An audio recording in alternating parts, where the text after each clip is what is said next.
Hi, welcome to Airplay. We're back at you at the end of the month. We do our experimental thing, and we're getting more and more episodic in this show. We're actually got a few questions for you at the end. We're back with Magdala and her suitors, and special thanks to Rachel Love, our producer, and our on-air players, Carrie Wesolowski, Mathews, Ken Coughlin, and Jacqueline, and Joe Izen.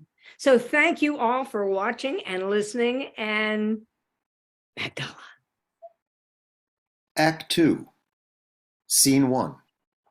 A crowd gathers excitedly outside the courthouse to see the trial of a woman, Magdala, charged with the practice of witchcraft. They eagerly await her arrival. As the gossip spreads, all sorts of wild imaginings are tossed into the mix. Various people set up shop to sell their wares to the incoming traffic. This woman, I know her. She thinks quite highly of herself. I hope they find her guilty. You don't know her, sir. You're still upset she turned away from your romantic advances. I met her once or twice. She's quite lovely and awful nice, and she tips me really well. She's my customer, too. I say she's fine. Oh, and she's very pretty. Our city has no room for witches. You men, so quick to judge. Perhaps you might take a look at yourself. I only know what I've heard. I am but a simple, honest man. Ask the horses. I'm sure they'll see you differently. Here she comes, with Simon and Miriam and the handsome one from Greece. You see, every witch travels with her own coven. Now that's a stretch of the imagination. Yes, I agree. I have known Simon for years. He wouldn't hurt a fly. And you know, Magdala never had a bad word to say about anyone. Song in the eyes of that woman. As the song ends, Scene 2, the place is the courtroom in Marseille.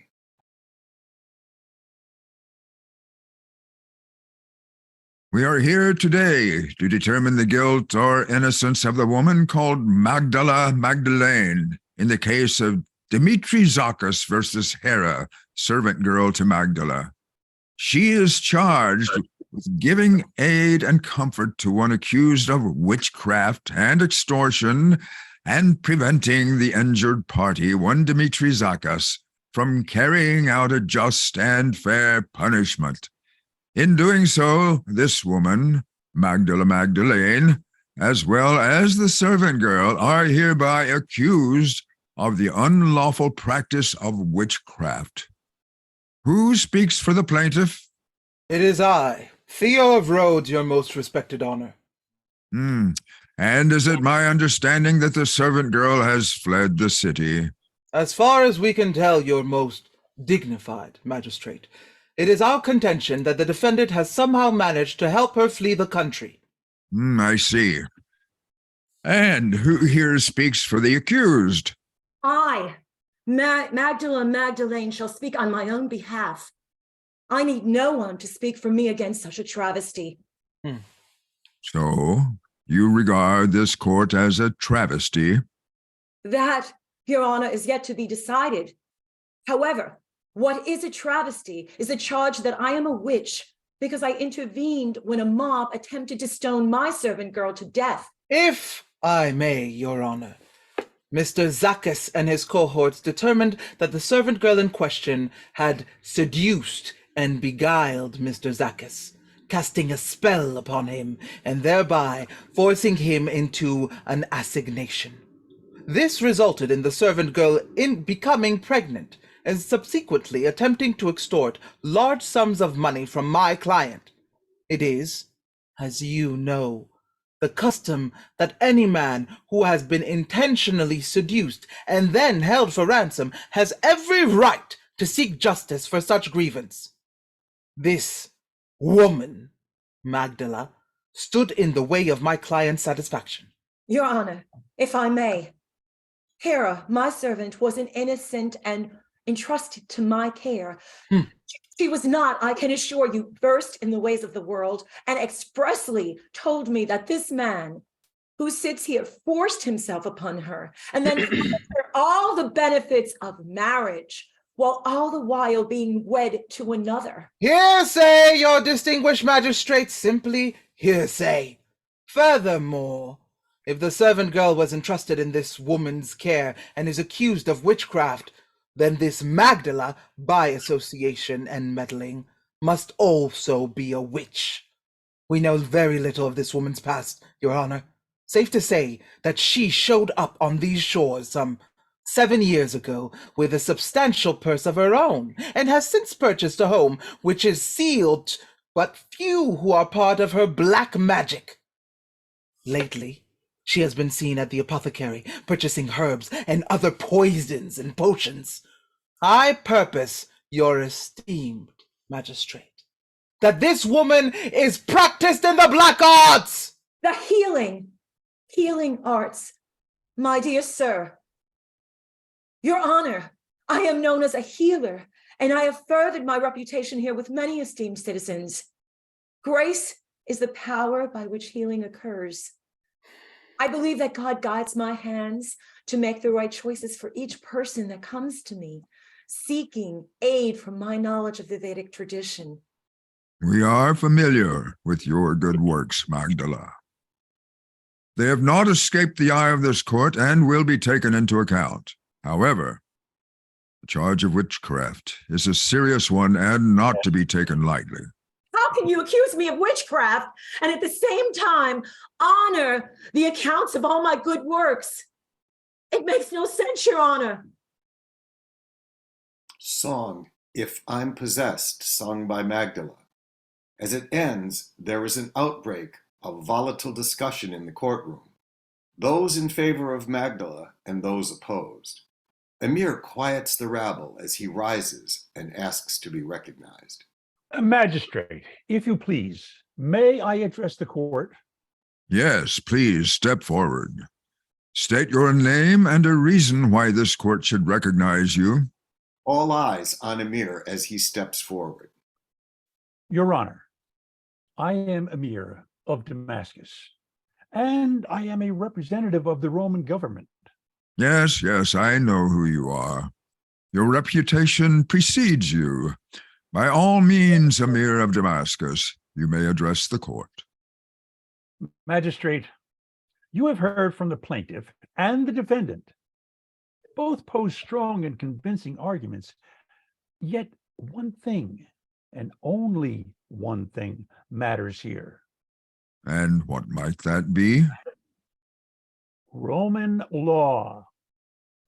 You see, this collective rabble have no right to convict or put anyone to the sword when a legal representative of the Roman government is present.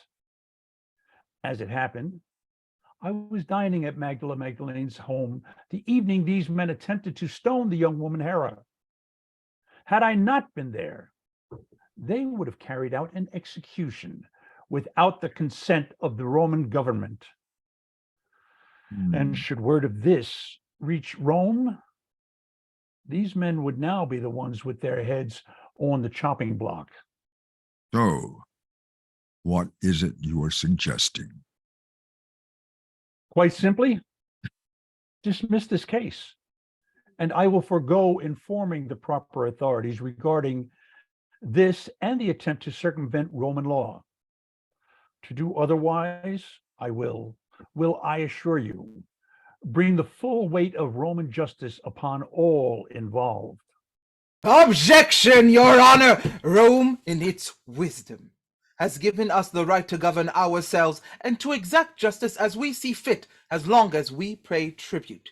There's much more to be considered in this case. With or without this Roman civilian, my client has been severely wronged, and as a learned officer of the court, I demand restitution. Yes, there is much to be considered here with civil disobedience against Roman law. I suspect you would like me to draft the documents for investigation then? I am inclined to agree with Amir as the representative of Rome. We have a long-standing and peaceful agreement with Rome, and I do not wish to be the cause of arousing its rancor. Mr. Dimitri Zakos, you will pay the court all charges for bringing forth this spurious case.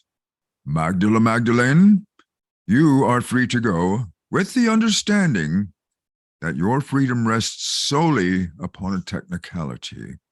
And should you be associated with any further charges of witchcraft, for this court will not hesitate to call upon Rome for adjudication.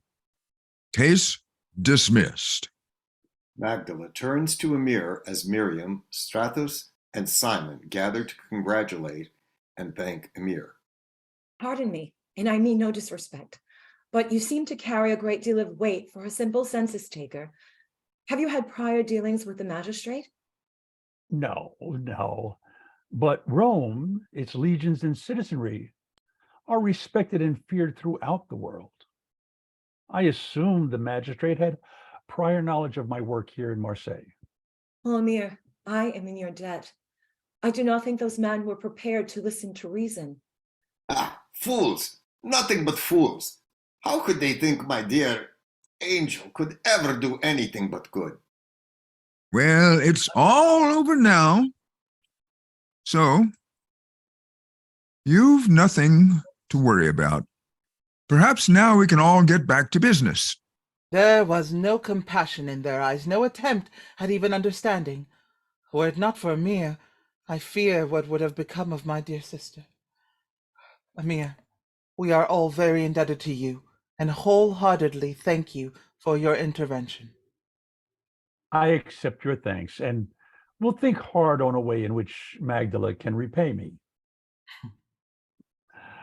Perhaps we can start by breaking bread together again. But this time, may it be just the two of us. It's the least I can do. What did he just say to you? Stratos, Simon, might you accompany Magdala and Miriam home? I have a small piece of business to take care of, and will be there momentarily.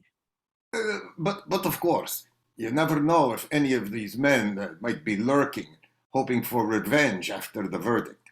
I, Stratos, will guarantee their safety. Act 2, Scene 2, an alleyway near the court. A Roman legionnaire, Stantavius, waits as Amir approaches. Amir, you puzzle me. We had that treasonous woman in our clutches, and you argue to let her go? Have you lost your mind? We have our orders. Find the woman, apprehend her, and bring her back to Rome for punishment. I think we should take her now. Patience, my dear Stantavius. You would cast upon the ocean with a butterfly net, and if you are lucky, would catch but one fish. Yet, should you cast with a wide net, we stand to bring in a whole school of fish to take back to Rome. You mean there are others as well who participated in this seditious act? Yes, Stantavius. And think of the glory you will receive when we deliver all those who supported this dissident, Yeshua. May it please Caesar. There may even be a land grant in it for you. Oh, that is but too much to hope for. Still, I will be guided by your will. There is a reason Caesar gave this tremendous responsibility to you. Listen, Stantavius. Do you know the old man's fish market just off the square? You have taken a room there, haven't you? Yes. Well, meet me there tomorrow when the sun is at its peak in the sky, and I will lay out my plan as to how we will bring them to justice. Stantavius salutes and looks to make sure no one is watching, then exits the alley. Song, What Am I to Do? Sung by Amir.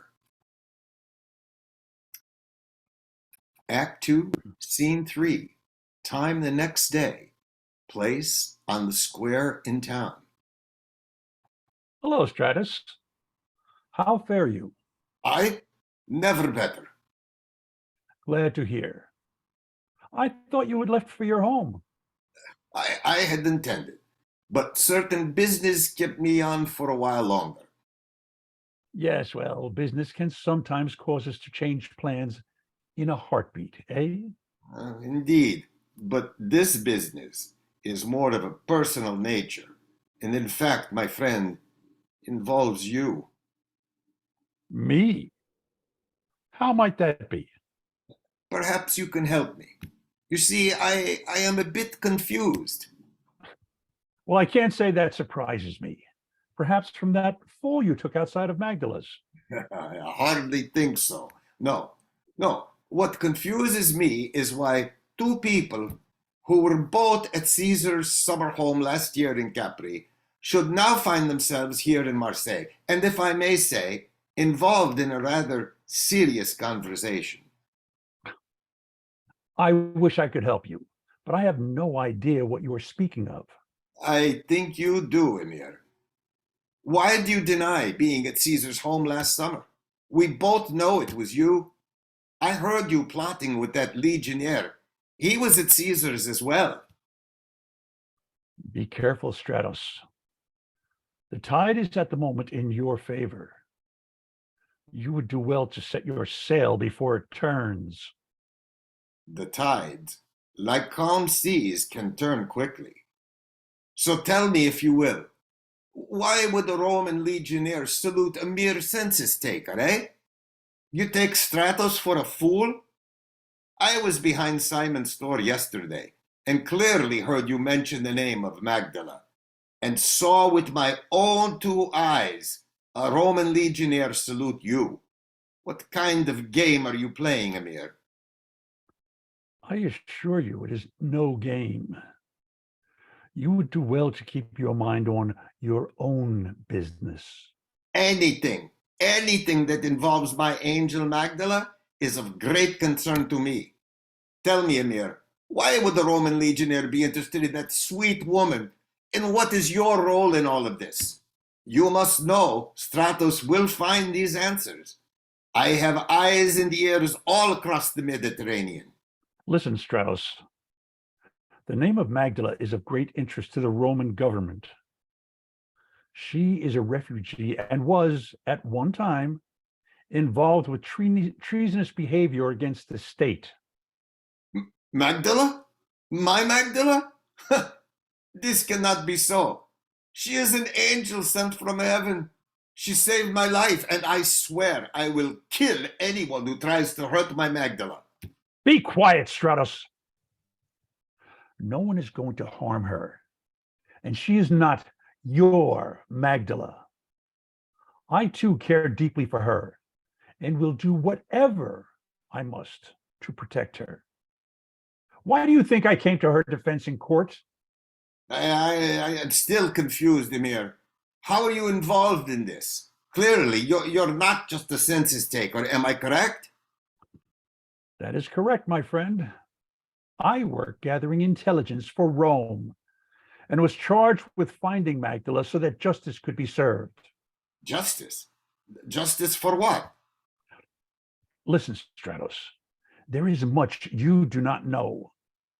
Do you recall that discussion about the Judean dissident who was executed?